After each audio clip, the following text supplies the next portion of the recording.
sleepyheads, welcome back. If you're not, if you're new, if you're not new, what the hell? If you're new, subscribe. You know the drill. If you're not new or you're just, new or not, either way, whoever's clicking this video, thank you for clicking on it. Subscribe if you will, like, comment down below. Check the description for some links. I do have a Twitter account. I don't know what else I put there. I think it was Discord. We do have a Discord. You can join in. You can ask me questions there directly, or you can just comment down below. I don't know. Either way, sorry, I just hit the mic. Whichever you prefer. That's what we call this free will. Going back to the game, I believe I read this. It's a cold, icy biome. It's like Minecraft. Juno was the first to leap off the jet, hovering a meter above the ground, and I followed her. Oh damn, that looks snuggy, man. That looks comfortable. Not comfortable here in tropical areas, in tropical countries, because it's gonna be hot as heck.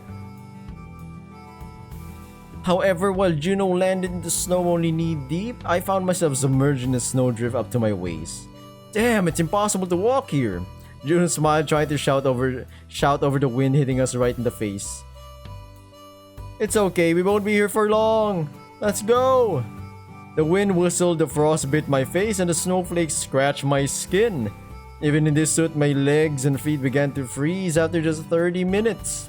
Juno held the locator in her hand, leading the way towards the first device while I struggled to follow along the already trampled path.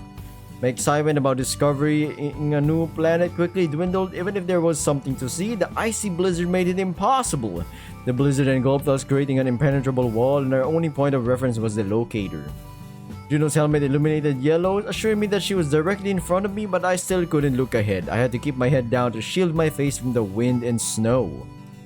How much longer do we have to walk? I don't know, I guess not that much. Keep up! Juno kept turning around to check on me every 10 minutes, making sure I didn't fall through the snow or wander off. The deep snow drifts made walking noticeably challenging, leading to quick exhaustion. I just wanted to finish everything as soon as possible and retreat to the cozy warmth of the jet, leaving the harsh weather behind. We're almost there! Now we have to get to the mountains. I think the device is in a cave. Juno, like me, had to shout to make any kind of contact. We struggled to reach the mountains, which I only noticed as we approached them. They were covered in ice and snow, and the blizzard made it impossible to see them from a distance. Once we were in the cave that sheltered us from the wind and snow, I exhaled with relief. Exhaled. This is impossible to navigate. Who can live on such a harsh planet? Juno laughed and shaking off the snow. Like I said, the locals have adapted to these conditions.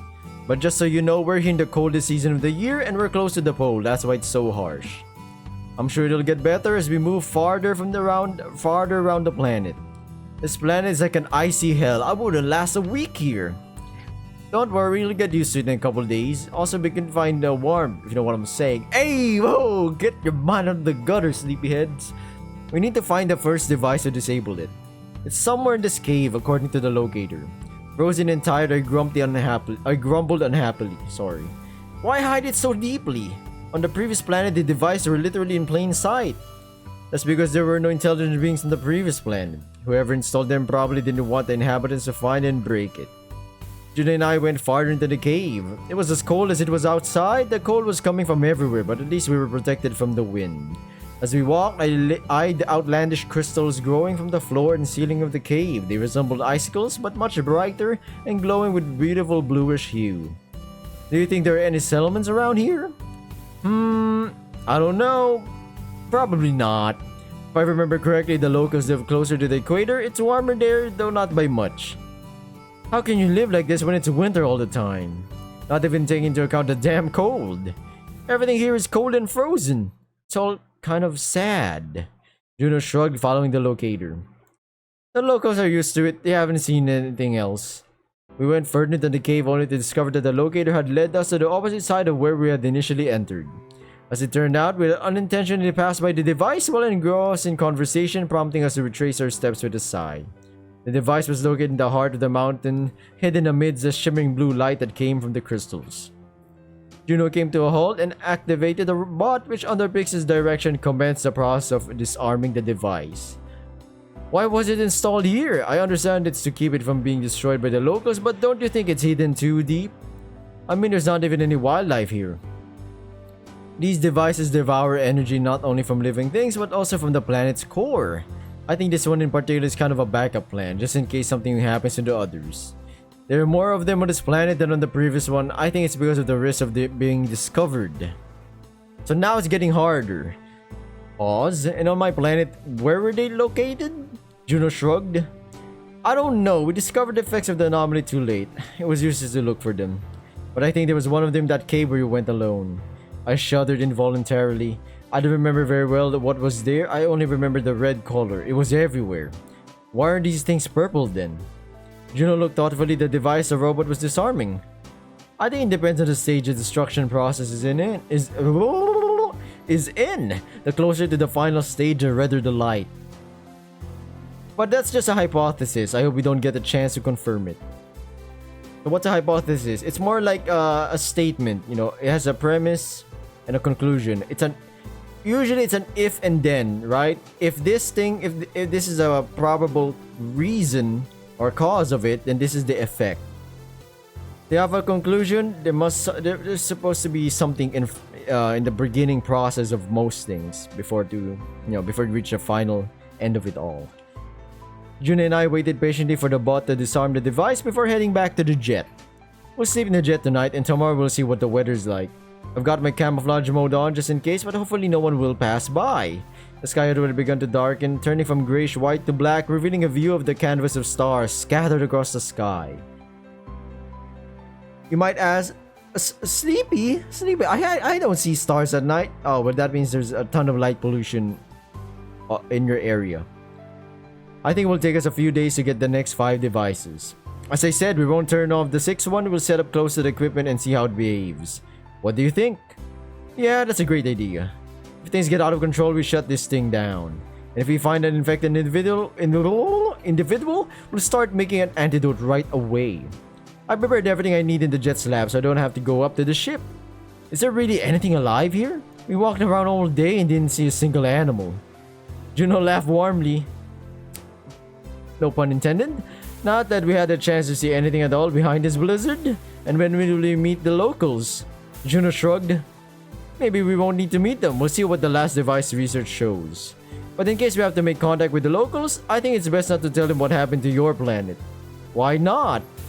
I'm about to say, Brizzy, you don't want to ensure panic here. Okay, we don't want to say, because what's gonna happen here is, alright, since you're the travelers, you can space travel, take us with you, put us in some fucking planet. Because this one's absolutely about to get destroyed. Juno shrugged. We don't know if we'll be able to do anything if it's too late. You can't know for sure. It's better not to scare the population, not to give them any hope. Ignorance is bliss after all. It's logically sound. I can't argue with that. Juno's words made sense. I remember what it had been like to learn such terrible news that the virus was irreversible, that there was no cure. Even though we had the cure now, we didn't know if it was the same virus or if it would behave the same way here. As I thought back 2 years to my planet, I realized that as a simple citizen, unfamiliar with Juno, I would have preferred not to know about the impending tragedy. Juno and I went to bed in the jet, listening to the icy wind whistling zealously outside. Sorry. I was like trying to read it as zealot. Or zealot. Ooh, I like this kind of background music. What is this? Ooh. Comment down below. Do you vibe with this? We spent the next few days on the road. Moving around the planet on foot was problematic. Snowdrift significantly slowed us down and the harsh climate caused rapid fatigue. Besides, due to the snow, there was practically nothing to see. We walked solely based on the signal of the locator, trusting the small device in Juno's hands with our lives. These few days were challenging and very tiring, especially while we were searching for devices in the northern part of the planet. When we had free time to spend in the jet, we had no energy left for anything other than rest. We just wanted to lie down in the warm, dry compartment of the jet and fall asleep. It got dark early here and the night was long and cold. The day was gray, faded and short. It There was nothing to see here except for snow, which I hated so much that I didn't want to get out of the warm jet to look for another device. I was frustrated with my own fatigue. My body just wasn't strong enough for extended expeditions in such harsh conditions. Unlike Juno, who remained positive and upbeat, I felt like a storm cloud. It greatly annoyed me that Juno made me feel weak. I was on the verge of collapse after just a few hours of blowing through the snowdrifts, all the while Juno effortlessly continued forward without any signs of exhaustion. No matter how hard I tried to contain my irritation, it persisted and only made things worse. I felt like I was the one slowing us down. Man, that feels like shit. When you think like you're in a group and everyone's like nerfing themselves just to make sure you keep up. But the worst moments came when Juno would pause to collect samples for her little research. She was trying to combine the mission with her usual work of exploring planets, unable to resist the allure of rare animal or rock. It's like playing in Minecraft and you got the mod pack or anything. You just want to explore what's happening. What's this? You're like a kid, pretty much. Ooh, what's this thing? Ouch, that hurt. Ooh, cool mineral. An ore? You can make armor. You make other stuff. Wait a minute, right? Something like that. That's what keeps you preoccupied. Each break, no matter how brief, fueled my frustration. I suppressed the urge to explode with anger or fearful that I might say something hurtful. It wasn't Juno's fault how I felt, but I couldn't communicate with her in a normal manner. Are you okay? We still have a long way to go. Juno looked back at me once more as we walked through the snowdrifts. As we walked through the snowdrifts towards the next device. Yeah, I'm perfect. I'm peachy. Never been better. Hearing the irritation in my voice, Juno tried to diffuse the atmosphere and smiled. It's okay, just a little bit longer, about 20-30 minutes. You can do it, Rizzy. Do you want me to carry you on the way back? Juno offered this in a perfectly calm, soft voice that didn't hold a note of mockery, but my face flushed so intensely that even the blizzard I felt hot for a second. No, I'm not a child! To my lightning fast reply, Juno only shrugged her shoulders. As you wish. Oh my god, this is the perfect waifu right here. Holy shit. If this is their woman, if this is your competition, I don't know, man. I don't know how to compete. They tell me right away, it's okay if you're exhausted. I said nothing, moving with double the effort to follow her. How do you manage to stay so cheerful? Aren't you feeling tired at all? Juno smiled at me again. I have a lot more stamina than you do because of my genes. Damn, you know what she pretty much said? It's a skill issue. She's built different. Besides, I'm used to the fact that different planets can have different conditions, sometimes very difficult. I've been traveling the universe for a long time, my husband. And you've been to a planet like this before, with a climate like this? Yep, a few times. However, I often didn't stay there long. I took quick tests of whatever I could get my hands on and I flew away because there's rarely anything alive in such places. Only if you drill into the ground and search there, but that's what research teams do. Teams? Yeah, didn't I tell you that? Juno turned around on me with a smile. No, you don't talk much about your past and your planet. Oh, right. Oh my god, we're about to get some lore on waifu. Alright, well, we're setting up research teams on our planet. We need them to study planets with harsh climates in more detail. They often go to uninhabited planets, taking measurements and making predictions about whether a planet has a chance of becoming habitable. Why didn't you join a research team? Isn't it better to travel through space with others? Well, yes, usually it is better, but I just couldn't fit in any research team. I get it, because you're too thick. Hey! Oh my god, get back! Does the sleepy have Riz? I don't know, man. But I have you now, so I don't need one anyway. Aw? Aren't you bored with less developed species? Like mine, for example? Juno's helmet displayed a surprised expression on her face. What do you mean by less developed? I shrugged. You're far more intelligent than I am, and you're stronger and more durable too, and way hotter. And you're also older. Aren't you bored with me? Juno stopped hip deep in snow and turned her whole body towards me. What are you talking about, hun? Of course I'm not bored with you. I didn't respond with anything. This question visited me from time to time. In training, in the lab, when navigating the ship, I felt that Juno was superior to me in every way. I mean, I could see that in every way as well, but... you know, she humble. Yeah, that was a stupid question. I'm sorry, I'm just thinking about the mission right now. I understand, but don't think I'm bored with you, Brizzy. It's not like that at all. I love you and want to be with you. That's the most important thing. Damn! That's a big W right there. We've won. Is this a good ending already? Besides, it doesn't matter how strong or intelligent you are, what really matters is the way you view this universe. If only I had your level of determination, I could reach all my goals. I really admire how fast your progress is and how determined you are to continue this. Yeah, not gonna lie. Breezy in 2 years has learned at least half-baked info, but still, that's fast. It's like you started from spears and swords and someone from a higher life or a more intelligent superior being came in and said, this is how phones work, this is how computers work, this is how cars work. You need an engine. How does an engine work? You need combustion. What is that? You need fuel. What's fuel? Well, you need to drill it. What's a drill? And there's so much info you have to know. You get to see that, just to use it as an end product, as the end user. I really admire how fast your progress is and how determined you are to continue this adventure. If only I got it naturally, not by witnessing the destruction of my planet. Oh, sorry, didn't mean it like that. Don't worry, you said nothing wrong. Suddenly the locator in her hands beep, indicating that the device was nearby. Finally, let's go and find this thing. We moved forward, finding the next point. The device was almost entirely covered in snow, so the bot had to clear the path to disable it. After the device became inactive, we headed back the way we came, summoning the jet so we wouldn't have to walk the whole way. As soon as we were back on the ship, Juno took the device to the lab. I took off my clothes, wet from the melted snow, and yada yada yada with a blanket, enjoying the long-waited warmth. Soon, Juno joined me, shedding her armor. When Juno saw me in a pile of blankets, gritting my teeth from the cold still lingering in my body, she smiled and lay down beside me. As soon as we're done with the mission, we'll fly to the next planet with those devices, which is going to be a warm, deserted planet. I grinned, still shivering from the cold. That would be nice. I already missed the previous planet and its climate. After a moment of silence, I suddenly asked, do you think that we can complete this mission?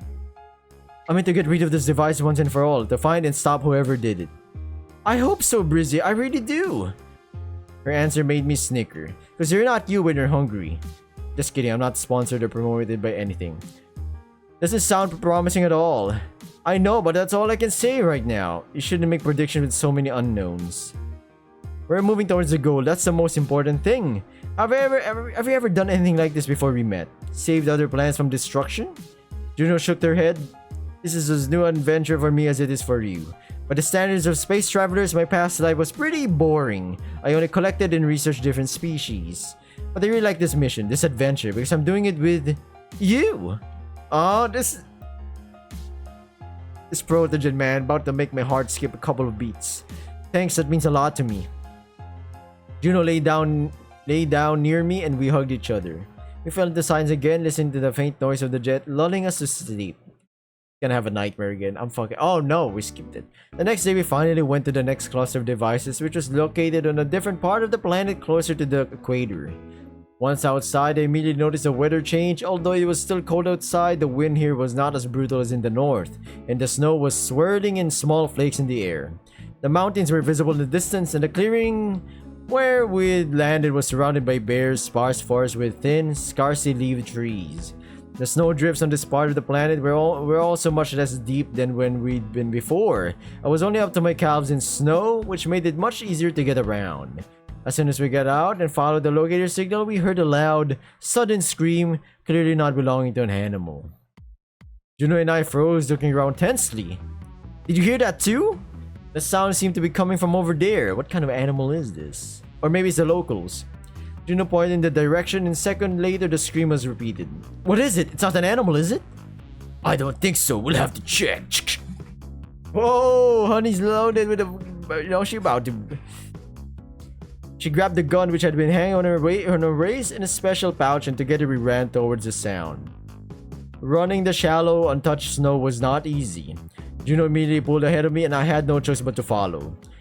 I stared intently to the white surface but saw no one. If I ever see another sequel of this game, you know what steps up with other visual novels is when things move. That's when I'm like, visually, they're upping their game. That's what I'll be like, damn. Or maybe it's a stylistic choice. I get it. It's hard to cramp in 20-40 minutes of like dialogue with different sceneries, different character CGs or art, paper models and whatnot. I get it. So if anyone who does the extra mile, greatly appreciated. I stared intently to the white surface but saw no one. The thin, brittle trees, trunks hardly blocked my view. Finally, we reached a small hill and saw the creature screaming. This creature looked like Juno, but without the helmet and armor. It had green fur and a wolf-like face, and its entire body was covered in warm clothing made of animal fur. The creature sat in a snowdrift, backing away from a huge beast with thick black fur, baring its fangs and ready to attack at any moment. But Juno didn't let that happen. With a loud cry, she shot into the air right above the animal's head, scaring it away.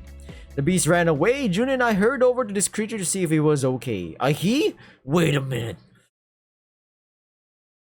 Nah, this is my boo. No. This is my honey bun.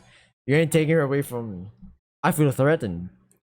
Going back to the game, I'm cutting it short here. It's gonna be like 21 minutes in. See you everyone. I'll be seeing you in the next My Furry Protogen 2 by a couple of weeks later. Because the next week, I'll be focusing on I Wani Hug that gator. Well, I'll do alternatives. Maybe I can finish both games in under a month. I don't know. I don't do a double uploads because it will absolutely mess up my schedule, like outside of YouTube.